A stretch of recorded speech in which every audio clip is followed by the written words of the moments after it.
Hello, my name is George Lawhorn. I'm a student at Brandman University pursuing a bachelor's degree in business administration. Today I'd like to talk about body language. I'll start with the basics, then move on to more specific areas such as what to look out for and what to avoid. We'll even have a little bit of fun whenever I give out some pointers on how to be a human lie detector. Now, to start off, we need to understand that body language covers all nonverbal communication. We're all giving off messages without being aware. This includes facial expressions, eye contact, posture, and others that I'll get into in a moment. It also includes signaling, which is expression through physical gestures predetermined by the group you're dealing with. This can be something as complex as sign language or as simple as giving a thumbs up in the United States to say everything's okay. Body language gives a presentation before a person has a chance to speak. The way a person dresses, the way they style their hair and present themselves creates a first impression. People often make assumptions about someone based solely on their appearance. While these impressions are not always accurate, they can affect the relationship before verbal communication begins. Appearing professional takes work. Beyond the dress code, we have body posturing. Slouching and sitting sloppily are indicators that the person isn't taking the situation seriously. These types of behaviors are great when you're relaxing with family and friends because you want them to know you're relaxed, but it will play against you in a professional or serious environment. Eye contact is another indicator that someone is active in communication.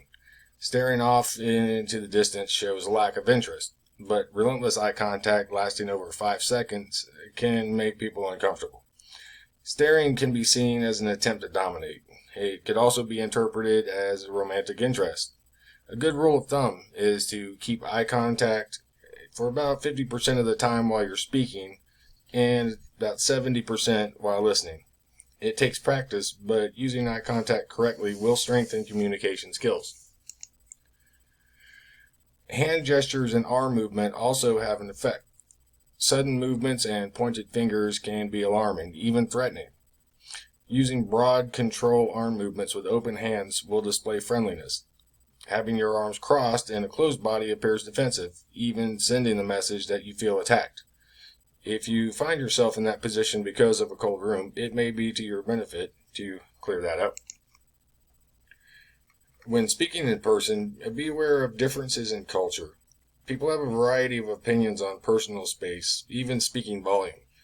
Being too close or too loud can give an overbearing impression. Of course, always be aware that some signals can be offensive. A thumbs up in North America means things are good. In Australia, it'll land you in trouble. The etiquettes on handshakes vary. Some are offended to see the soles of your shoes.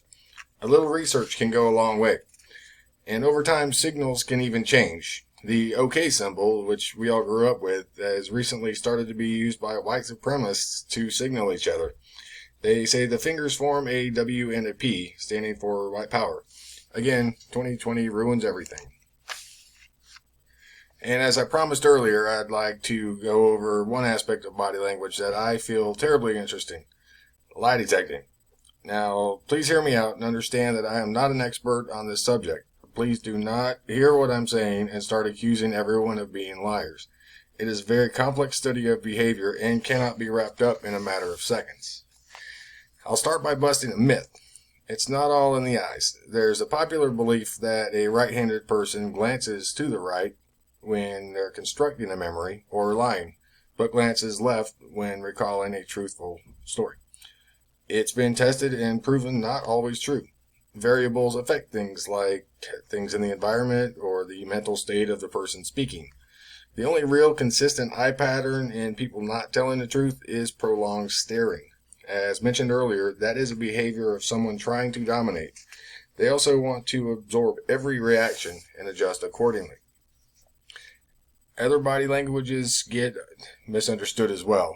When a person crosses their arms or the pitch of their voice changes, it means they're uncomfortable. It doesn't necessarily mean they're lying. People with anxiety may exhibit these behaviors even when telling the truth. The most valuable tool for determining the truth is the words. Is the person stalling or stumbling? Unless the event in question was a long time ago, a truth-telling person has quick answers. They also tend to give the basic facts and don't include irrelevant details unless they're asked for it.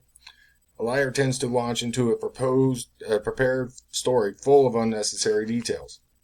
For example, if you asked a friend what they wore to a concert last year, they probably won't remember. Unless those clothes had significance, why would they? But a liar would feel it necessary to fill in those blanks. Another interesting approach to figuring out the truth is to ask for the story in reverse order. A person telling the truth will have far less of a struggle than someone trying to create the story on the spot. But even with all of this, there is no 100% lie detecting method. There are too many variables that affect people. On top of that, there are people out there that are just natural born liars. Some even make careers out of it. My question for you is, what types of careers require a good liar? And do you think that using body language to lie has any benefits for society? Again, I'm George Lawhorn, and thanks for watching.